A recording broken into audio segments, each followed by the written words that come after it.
it's my Aunt Effie, and once again, I have finished reading a wonderful book, and I want to share it with you because this is what makes life really good for me.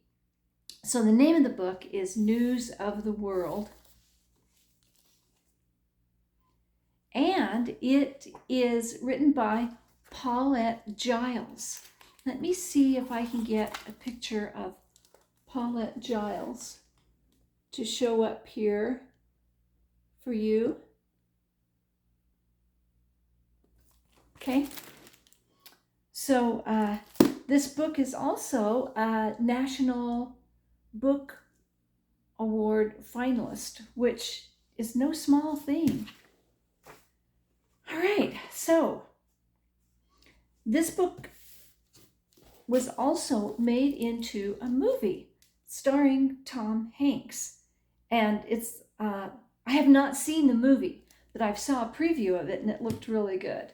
And it looked like it was following along with the story very well. But then again, like I said, I haven't seen the movie. So, what's the book about? The book is set in Texas, and it's just after the Civil War. It is extremely lawless over there because the South is no longer in charge and the North hasn't put in, proper government organization yet. And there are like rogue bands of people who say that they're there to protect people, but some of them maybe they are, but they're not, nobody's paying them. So there are also a lot of rogue groups that are just looking for trouble, trying to steal from people, trying to cause harm to females. We have a hero in this movie, in this book. His name is Captain Kidd.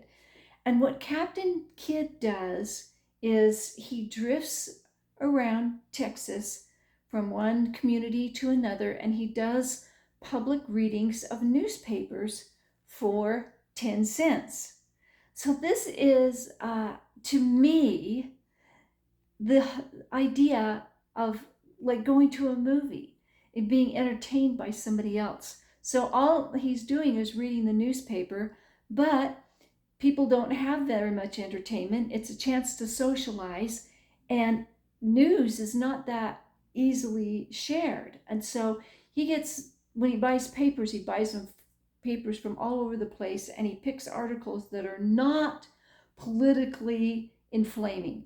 The articles he reads are just like curiosity, things that are happening in other parts of the world, maybe something bizarre that happened somewhere, but they're just interest stories. And he makes it a point to not do anything political because people start to fight and shoot each other if he does that. So he's an extremely honorable man. He is 71 years old. And when he is at an event reading in Wichita Falls, he runs into a man that he likes quite a lot.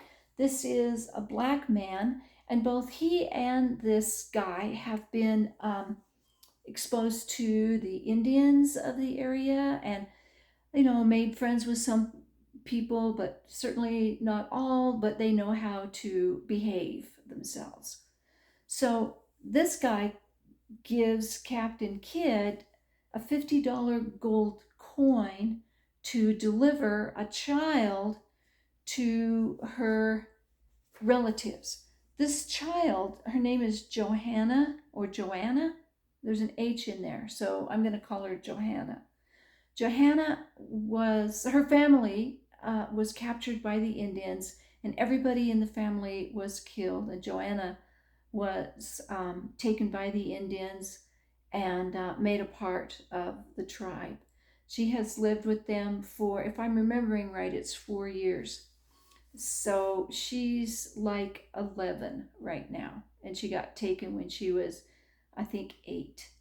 So the interesting thing about these kids that get taken, and it is not just Johanna, but all of the kids, they never do have the ability to get back into white society or genteel society, whatever you want to call it. They stay Indian or partially Indian for the rest of their lives. Now, I should probably be saying Native American, because somebody said recently online, they made like a TikTok kind of thing, and they said, don't call me an Indian because I'm not from India.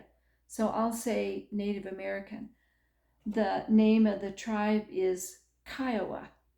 So she's been living with this Kiowa tribe for years, and she's done a really great job of learning that language. She no longer knows her former language except for, maybe a distant memory.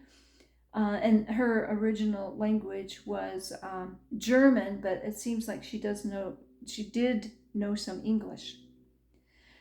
So he's delivering her to some German family members in San Antonio. Johanna is a fabulous child. She's strong, she's smart, she knows how to make it out in the woods and out on the plains and in the rocks. And she is traveling with this old man, and they have all kinds of amazing experiences together. And right now, I want to tell you, I'm going to say some things that are spoilers. So if you want to read the book or see the movie and you don't want to have it spoiled for you, stop looking at the video now. Okay, so she and Captain Kidd get in a terrible fight because there are some men who want to take Johanna. There are men that are, creepy, awful people. There've always been men like that, and there are certainly men alive and operating during this time period. So they want to take her. They want to make her into a person who serves in her female form people that are in camps. And Captain Kidd won't sell her, won't give her up. And so they flee during the night and they get chased. They finally get caught in a stand of trees and they are having a gunfight. It's just three bad guys, the old man and 11-year-old child. So he's been shooting and shooting. I think he is injured, but he has injured two of the others. But there is one that is still shooting, and he's out of ammunition. But Johanna, because she is so intelligent and resourceful, she's gathering up dimes and stacking them into the ballistics chamber so that he can load it into his gun and shoot. And he shoots bullets made basically of dimes. Anyway, they win.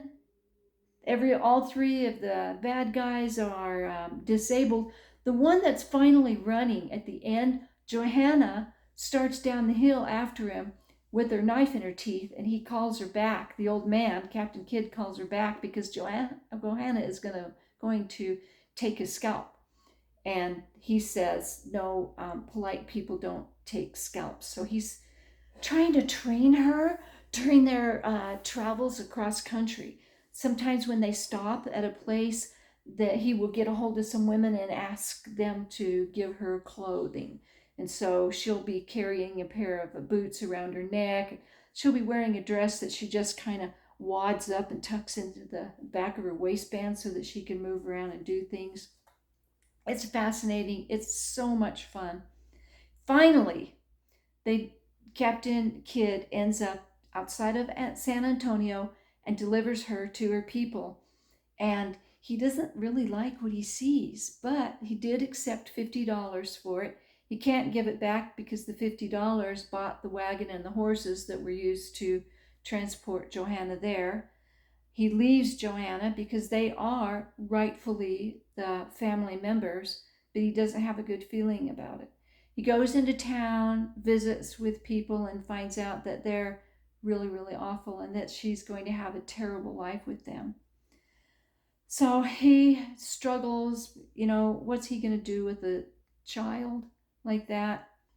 But he goes back just to visit her, and he stops the wagon out on the road, and he sees her out in the field. She's got 20 pounds of horse harnesses draped on her, and it's nighttime, dark, and she's been sent out in the field to maybe she's only 9. Sorry. She's been sent out in the field to retrieve these horses, and she's way too small to be carrying that weight, and she's too small to be out there gathering up horses that she doesn't know. So he calls to her. She comes over to him, and she's got whip marks on her hands and her arms, and they've been using whips that they were using to whip the dogs with on her to get her to do things. So he says, get in the wagon. She drops the harnesses and jumps in the wagon. They're so happy to be back together again because, of course, Johanna has come to love the old man as they've had their journeys across the country. So they travel around for a while. She learns more English. She is the person who takes the dimes when they get to a community. She learns how to more and more English words. She learns more and more. When she's about 15, she's able to dress appropriately and knows pretty darn good English, but the Kiowa is still in her. It's still in her language. It's still in her heart. It never leaves. She wouldn't be happy living in a house. But eventually they end up living with his family. He's got daughters that are married, and they end up, as he gets older, going and living with them. So she ends up marrying a man who is a rancher who moves cattle, and she spends her life moving cattle with him, and she likes being outside like that. So, oh my gosh, it's such a wonderful story. I enjoyed it so much. I can't wait to see the movie. So, I am so happy to be able to talk to you about this. I was so delighted to learn more about what things were like after the Civil War. I found the story to be very enjoyable. I loved the way it ended because all through the book, I wanted the old man and the girl to stay together. I knew she would never be happy in civilized society. It was just, the author did a wonderful job of making that clear. So the story was very loving. It was a decent story. It was beautiful. It was a beautiful story. So there you go. Well, this is it. Tell me, have you read News of the World? Or did you see the movie? If you're still with me, tell me what you think about it. And I'll just say that this is my Aunt Effie saying goodbye for now. And I'll see you after I finish my next good read. Bye.